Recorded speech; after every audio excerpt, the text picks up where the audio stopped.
प्रभो हर हर महादेव शिव शंभो दीपम यदि परम ब्रह्म दीपम यदि जनार्दन दीप हरति मे पाप पूजा दीप नमस्तुते मृत्युंजय ठाकुरे धवलेश्वराय वालालिंग महाप्रभु संसार सुखी रखंतु।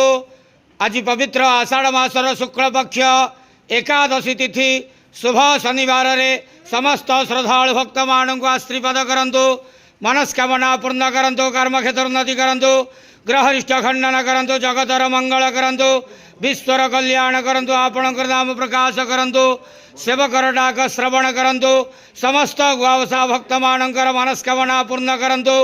जो जो भक्त माने आपणक पाखरे मानसिक रखिछन्ति तांका मानसिक पूर्ण करंतु। हे बाबा धवलेश्वराय वालालिंगाय नमो नमः। संसार सुखी रखंतु आनंद के बार हरि बोलो। आज पवित्र एकादशी शुभ शनिवार रे समस्त श्रद्धालु भक्त मान को आशीर्वाद करंतु आनंद के बार हरि बोलो। हर हर महादेव शिव शंभु प्रभु धवलेश्वराय वालालिंगाय नमो नमः।